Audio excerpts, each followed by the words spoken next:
We're talking about Matt Eberflus. And who is Matt Eberflus? Matt Keebler. Okay. Matt Eberflus is the defensive coordinator for the Dallas Cowboys.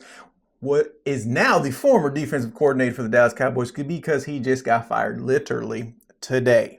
After just one season with the Dallas Cowboys, he was fired. Do you know why he was fired?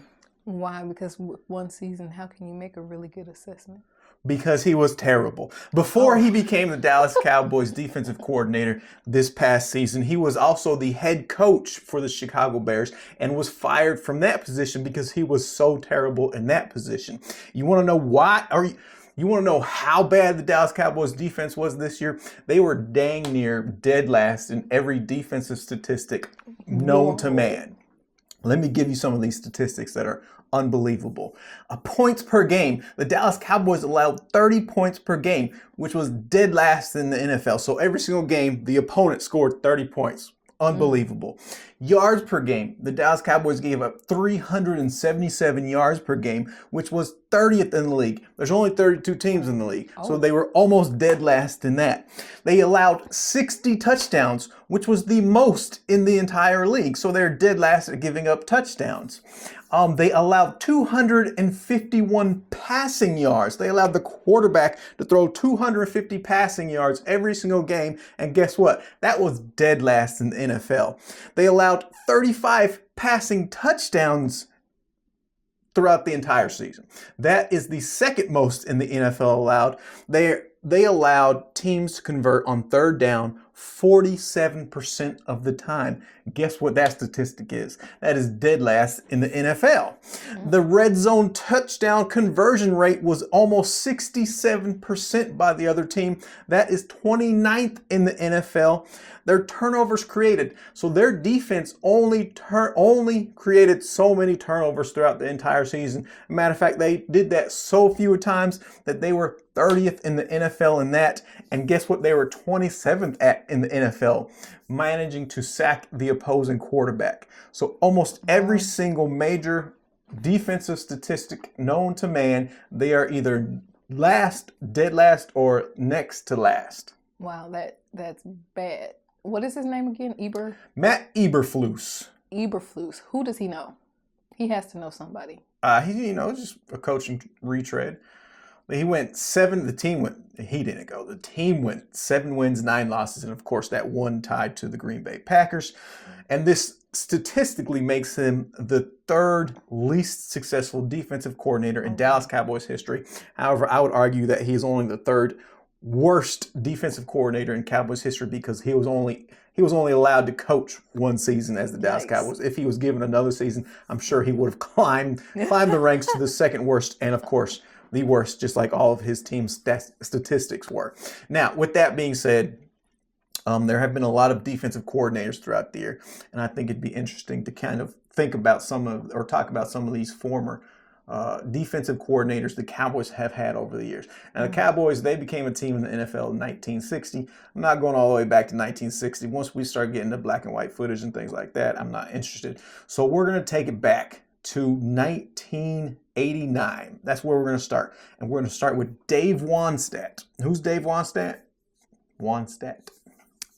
Dave Wannstedt is the Dallas defensive coordinator from 1982 to 1992. He was also the head coach of the Chicago Bears as well for a period of time. But of course, this was a long time ago. Now, what happened in 1992?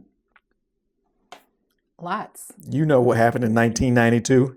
The Dallas Cowboys won the Super Bowl. Won their first Super Bowl of the 1990s era, of the Jimmy Johnson era. They beat the Buffalo Bills. So he was the defensive coordinator from 1982 to 1989 to 1992, a total of 4 years. The team made it to the playoffs 2 times in 1991, 92, and of course, they won the Super Bowl in 1992 when they beat the Buffalo Bills 52-17. They only gave up 17 points in the Super Bowl. Now, interesting thing happened here. He was no longer the defensive coordinator after winning that very first Super Bowl in 1992. The next season, in 1993, there was a new defensive coordinator by the name of Butch Davis. Now, guess what happened in 1993? Well, you're going to tell us. The Dallas Cowboys won their second Super Bowl of the 1990s era. So he was the coordinator. Butch Davis was the coordinator from 93 to 94, a total of 2 years. His record, or the team's record during those 2 years, was 24-8. So a great record, making him the most successful defensive coordinator in Dallas Cowboys history. And all this information is coming from profootballhistory.com. So if you want to believe that, believe that. If you don't want to believe that, don't believe it. The team made it to the playoffs 2 times, both in 93 and, of course, 94, and had a 4-1 record under Coach Davis in the playoff games.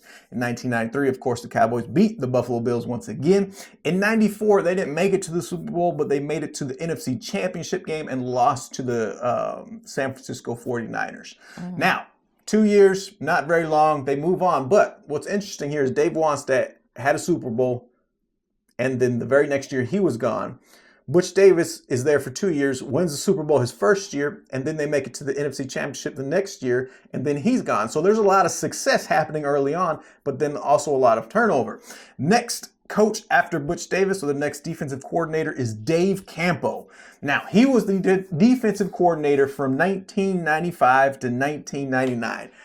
Guess what happened in 1995? Well, probably another win.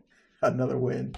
The Cowboys won their 3rd Super Bowl in 4 years during the 1990s era. Of course, this was no longer under Jimmy Johnson. This was under the other one. The other one. I can't remember his name. The coach from Oklahoma. Anyways, he was 4-3. The team made the playoffs 4 times, 95, 96, 98 through 99, and had a 4-3 record under Coach Campo in those playoff games. And of course, in 1995, they won that Super Bowl 30, against the Pittsburgh Steelers. Oh, Barry Switzer was the head coach at the time. Yes. So another successful defensive coordinator. He had, of course, he was there for a total of 5 years. And then after that, Dave Campo actually became the head coach of the Dallas Cowboys. And this really ushered in the era of the Dallas Cowboys just being a god-awful team under Dave Campo and all the coaches Chan Gailey and all the coaches that followed after that. So he was kind of a bright spot as a defensive coordinator, but he was also the turning point of going straight downhill. Now, after Dave Campo, I have never heard of this next defensive coordinator. The name of this defensive coordinator is Brian Stewart. He was the defensive coordinator from 2007 to 2008, a total of 2 years. His record as the team's defensive coordinator was 22-10. So not bad record, 22 wins, 10 losses, making him the 3rd most successful defensive coordinator in Dallas Cowboys history. The team made it to the playoffs in 2007 and, of course, lost their one game they played in 2007. A lifelong Dallas Cowboys fan, never heard of Brian Stewart. I saw every single one of those games, had no idea he was the defensive coordinator.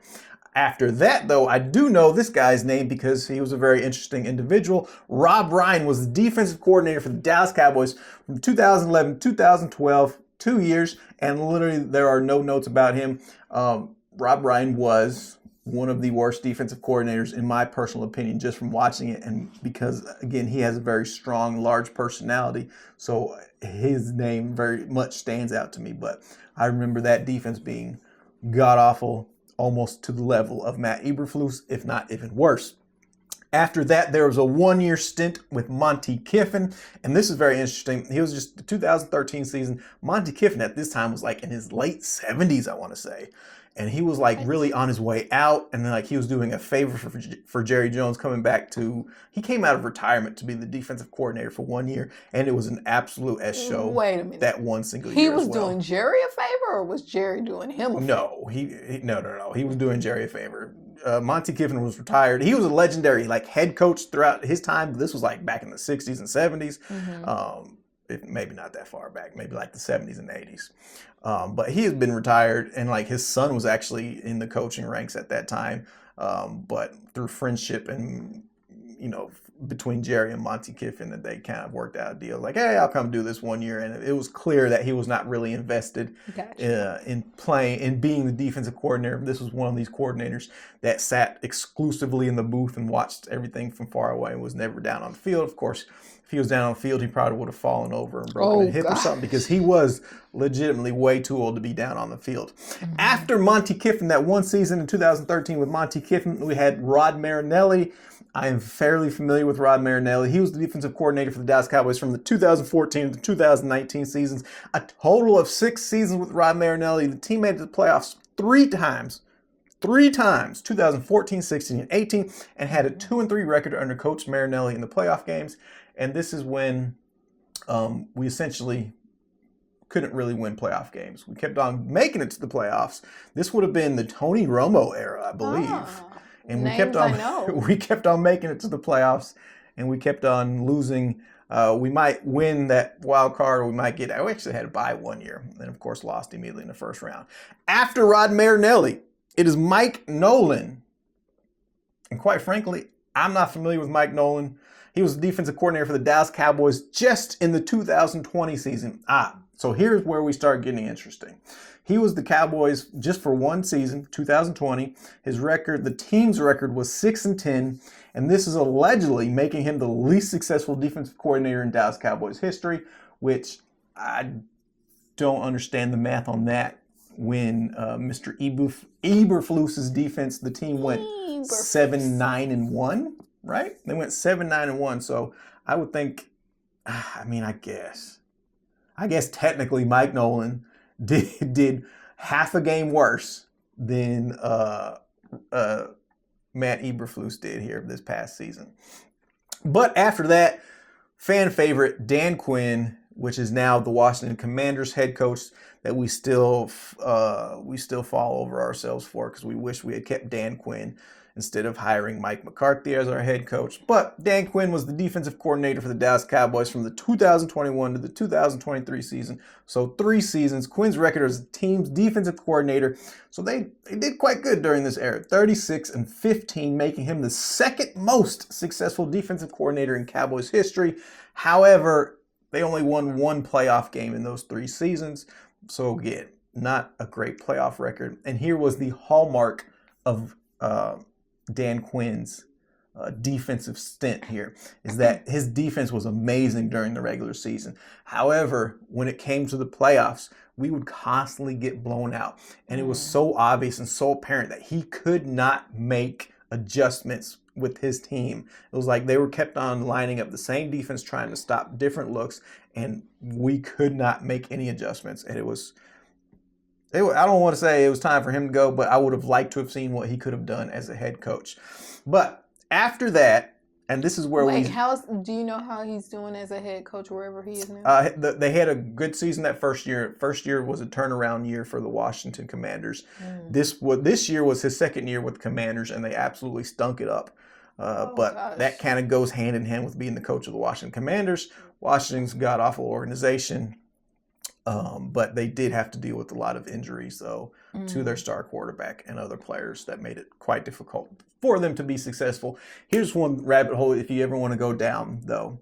It is the uncanny statistics similarities between RG3, Robert Griffin III, a former Washington Commanders quarterback, and their current quarterback, and how eerily similar their statistics are, and the timing of their injuries and the types of injury that they kind of dealt with.